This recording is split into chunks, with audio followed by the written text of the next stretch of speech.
Hi, and welcome to 9.1 Verifying Trigonometric Identities and Using Trigonometric Identities to Simplify Expressions. That is a lot to say, but basically, we'll be talking about our most important trig identities and using these to simplify various expressions, which is our objective for today. And we will be using quite a bit of algebra. So just put that perspective back on today. Try to look for ways to simplify using your algebra skills. So first, in order to simplify these expressions, we'll need to remember everything that we've learned so far.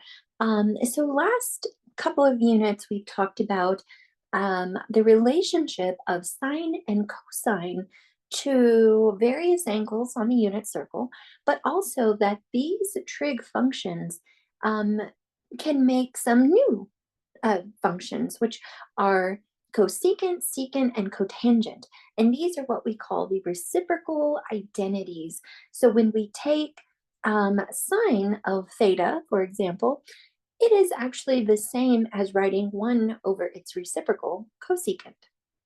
Cosine, same idea, is equal to 1 over secant, and tangent is 1 over cotangent.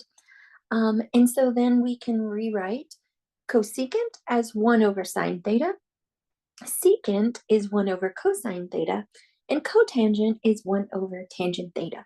So why do we need to know this? Well, what we'll do today is simplify these expressions, and we'll want to find these uh, patterns, basically. If we can find something that can be replaced with something else so that we can get the expression to be most simplified.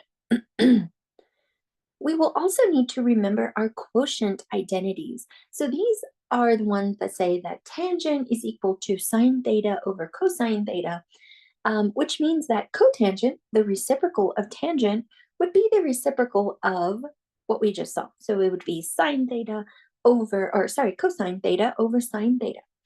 I would highly recommend putting these in a very important place. So at the end of this lesson, I'll have some suggestions on maybe some flashcards if you like to make those at home. But you could just put some of these on flashcards. So while you're working through homework, you can easily find them, and then eventually it will become second nature. You'll see those specific relationships and be able to substitute your trig function in where it fits. And of course, we cannot forget the Pythagorean identities. So these are called the Pythagorean identities because they are based off of the Pythagorean theorem. And what we did when we were talking about the unit circle and its relationship with right triangles was that we made a relationship between what we called at the time x and y, and then later we call that x and y sine and cosine. So just in the same way that we have a squared plus b squared is equal to c squared, we can also write these as sine squared theta plus cosine squared theta is equal to 1. And if you remember, say we were making a right triangle on our unit circle, we were calling the horizontal length x, the vertical length y, and then our radius r, which we said, since it's a unit circle, is 1. And we called x the cosine of whatever angle, theta. And then y was now sine of theta. So if I just replace these with Pythagorean theorem, that's where we get uh, our Pythagorean identities. The sine squared theta plus cosine squared theta is equal to 1. Now, with that original identity, we can actually get two other identities quickly. So I want you guys to look at those for a second and see if you can figure out how we went from the first identity here, which was sine squared theta plus cosine squared theta equals 1, to the second two. And you can pause, of course, and try to figure that out. Okay, do we have it? All right, so let's talk about it. What do you notice about these? Well, they look very similar, but they're different by placement of these trig identities, right? And so what happened is that we divided either sine squared theta or cosine squared theta to get the other two. So what do I mean? If we had our original identity and we just divide everything by sine squared theta. And you're probably wondering, why would I do this? Well, like I said, what we'll be doing today is rewriting some of the same stuff, but in a different form. It's like if I wanted to go to Europe or Canada or Germany or something, I would uh, go into a new country, but I would have like my plane ticket saying that I need to go this specific place, right? It's kind of the same idea here. We need these to match up. Okay, so sine squared over sine squared would give us 1 plus what is cosine squared theta over sine squared theta? Well, that just comes out to be tangent squared theta, and then 1 over sine squared will give us secant squared theta. So that's how we got this last one. And if we wanted to figure out the second one, we could do the same thing, but this time we would take our original Pythagorean identity and divide everything by cosine squared theta this time. And when I do that, we end up with first sine squared theta over cosine squared theta, which is going to be this one is cosine over sine, which is going to be cotangent. And then we need to fix this arrow. All right. And then that last one is going to be cosecant. Okay, sorry about that, guys. Okay, I went a little bit too fast, so I'm going to slow down so I don't make any of those silly mistakes. Cosine squared over cosine squared is 1, and then 1 over cosine squared is secant squared. Okay, there we go. So how did we get these other two Pythagorean identities? By dividing either sine squared theta or cosine squared theta. There are a few other things we need to remember before we start some examples, and those are whether or not these functions are even or odd. We touched on that a couple of units ago, but why is that important now? Well, because we'll be simplifying. And when we're simplifying, just like in algebra, you need to have the most information possible to be able to make your moves, right? It's all about knowing the rules and the stuff you can and cannot do. So one other thing we'll need to remember are which of these functions are even and odd. So just a quick reminder, even functions on a graph are symmetrical about the y-axis. Odd functions are symmetrical about the origin. That's how we can identify them on a graph. With a function, what happens is if we plug in a negative input, so in this case, all of these say that we're plugging in like negative theta, if the output comes out to be negative or opposite of what it was before, then that function is odd. If it comes out to be the same function as before, even when I plugged in a negative input, then it is even. So which of these are even and which of these are odd? Well, tangent had a negative theta input, and now the whole function is negative, which means that cotangent would have the same pattern because they're just reciprocals of each other. So these two would be odd. Okay, so now let's look at sine and cosecant. So we notice also that those are odd, but with cosine and secant, these are going to be actually even because we notice that the output is positive, so even. All right, so now you guys have all of the tools that we need to simplify some of these expressions. So we really need to work some problems out now, right? So that you guys can see how we'll use all of this. So our first example we have, we're going to simplify this expression using our fundamental identities. So we have secant x plus sine x times tangent of negative x. So first thing I noticed, or first thing I want to do when I'm working these kinds of problems, is I want to get to a simplified version of this. And to me, if I can get some of these in terms of sine and cosine, which are like the most simplified trig identities or trig functions, then that makes my life easy. I don't want to change, usually I don't want to change sine and cosine unless it's absolutely necessary. And if the expression has sine or cosine, then I might want to change my whole expression in terms of sine or cosine. If I see anything I can factor or multiply, I will do that. And if I end up with denominators, then I'll see if there's something I can simplify there. So basically, the same steps you would use if this was just a basic problem in x's and y's in algebra.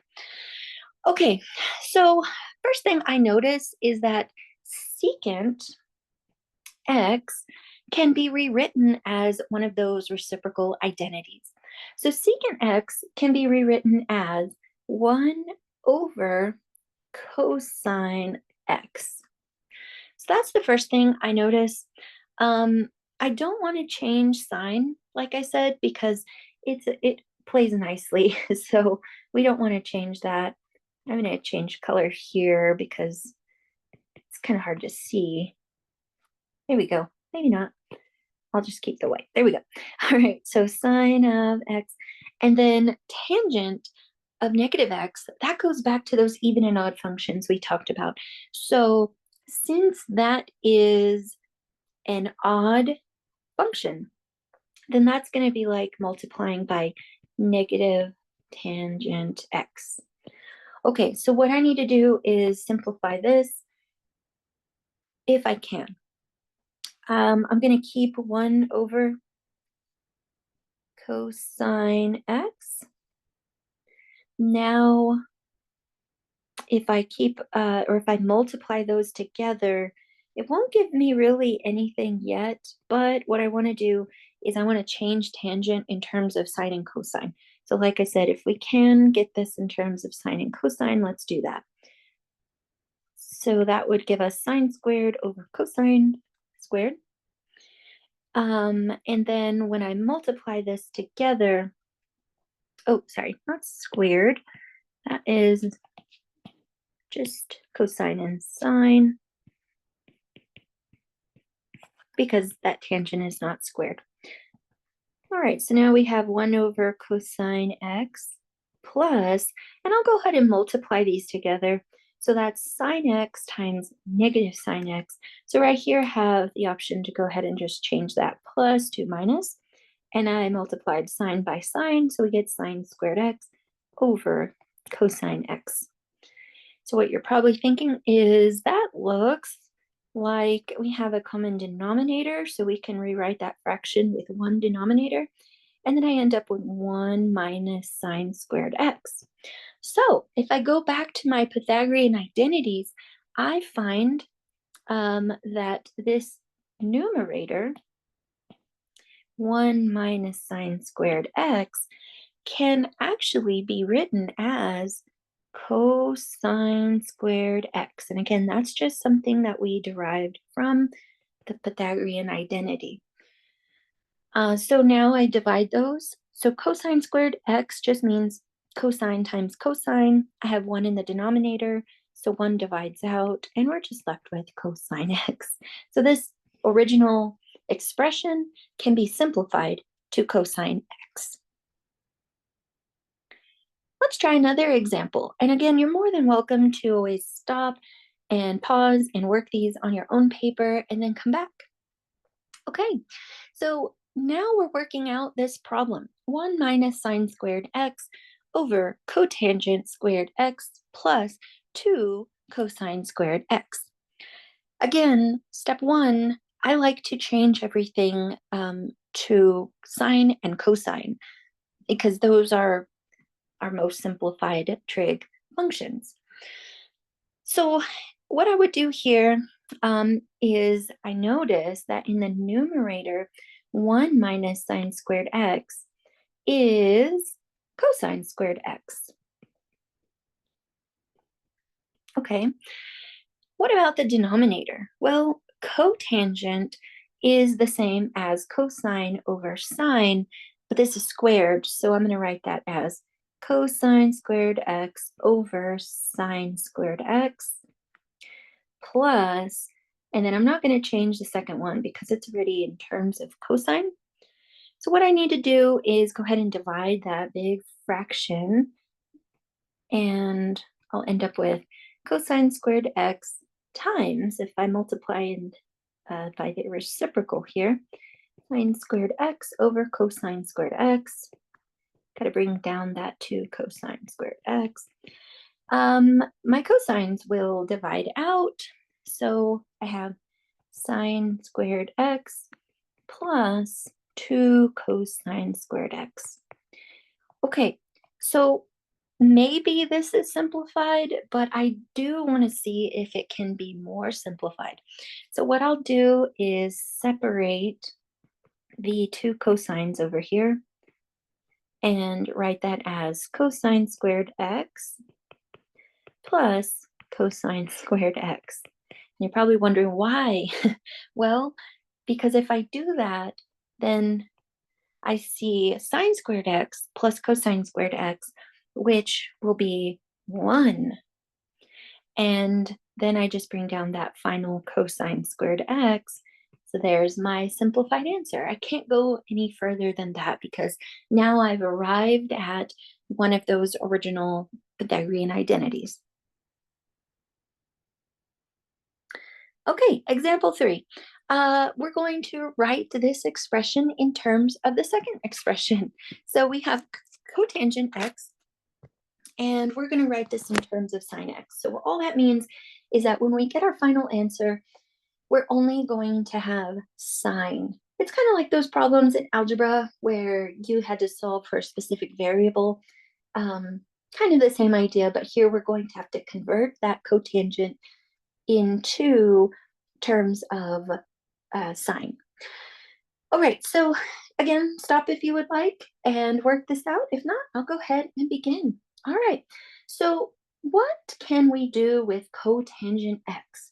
Well, what I know about cotangent x is that it is the reciprocal of tangent. And what do I know about tangent? Can I write that in terms of sine and cosine? And the answer is yes. Tangent can be written as sine over cosine. And I know that looks like a big bad fraction right now, but remember, we can just invert and multiply. So that's 1 times cosine x over sine x. I just got to take care of that fraction. Now what I'm left with is cosine x over sine x. But this still isn't just in terms of sine. What do I know about cosine and its relationship to sine? Well, I know that there's a trig identity that says cosine squared plus sine squared is equal to 1. So if I can solve that for cosine, just cosine, not cosine squared, then I can replace cosine in terms of sine. So I'll show you what I mean. So first of all, what I would want to do here is solve for cosine squared, and we would end up with 1 minus sine squared x. Now, if I take the square root of each side, we'll now have cosine of x is equal to positive negative square root of 1 minus sine squared x.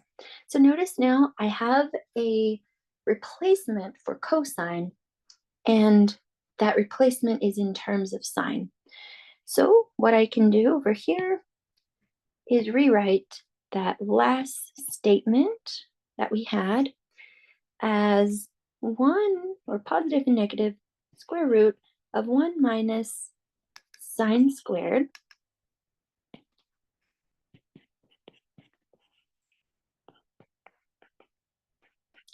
divided by sine of x. And that is our most simplified answer. If you're wondering, wait a minute, I see sine squared inside the radical, and then I see a sign in the bottom. Can I divide those? No, because it's inside of the radical. So it kind of keeps us from getting to the stuff inside. So this is our most simplified answer. All right, another example where we're going to simplify this expression using our identities. Pause if you like, otherwise I'll continue.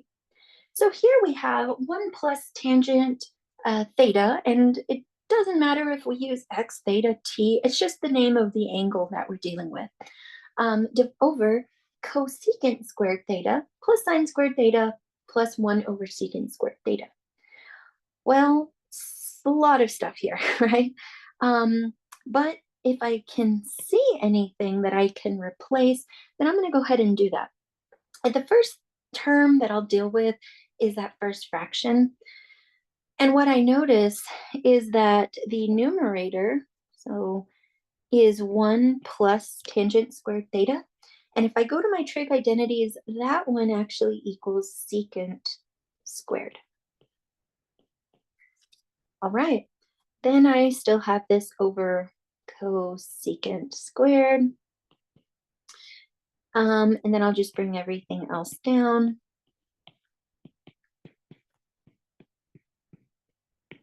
Now, I have to take care of that fraction still, and I want to get this in terms of sine and cosine. So how can I rewrite secant squared theta? I can write that as 1 over cosine squared theta divided by cosecant, which is 1 over sine squared theta. What about my second term? Can I do anything with that? So far, not really. It's in terms of sine, which is what I like. And then what about that third term? I can rewrite it. Secant is 1 over cosecant. So this would be 1 over cosecant squared. All right.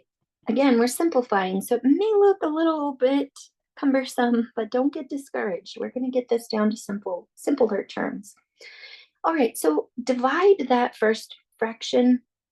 If I invert and multiply, all I end up with is sine squared over cosine squared, which will give me tangent squared theta. Still bringing down that sine squared theta. And then 1 over cosine squared theta. By inverting and multiplying, I get cosine squared theta. Do you notice any identities right here? Hopefully you say yes. I notice that sine squared theta plus cosine squared theta is one of those identities that I need to know, and that would come out to be tangent squared theta plus 1. So that whole thing just became 1. Can we simplify this even more? We'll go back and notice tangent squared theta plus 1 is just secant squared theta. And then yes, we have simplified this problem. Okay, so like I said at the beginning, I think that it would be helpful to have all of those identities on something like a flashcard or in an easy place to access in your notebook.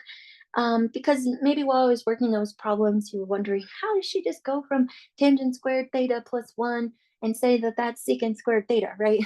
And so the answer is right here. It's because of algebra. It's because of these Pythagorean identities. And if you can remember some of these, it will just make your life way easier. If you do not memorize them, that's okay too. What you'll just need to remember is that first one, sine squared theta plus cosine squared theta equals 1. And you can derive everything else from there. Remember, we found these second two identities by dividing by sine and cosine. And that's how we were able to do that. So all of this is just from algebra using the Pythagorean identities. And then maybe make a flashcard of your reciprocal identities if you're still a little unclear about those. How do we get from cosecant to 1 over sine theta, things like that. And these would just be my suggestions. We'll need to have these just as a resource as we continue on with working with these trig functions. And next time, what we'll be doing is working with equations. So I look forward to that. Thank you guys for watching, and I will see you next time. Bye-bye.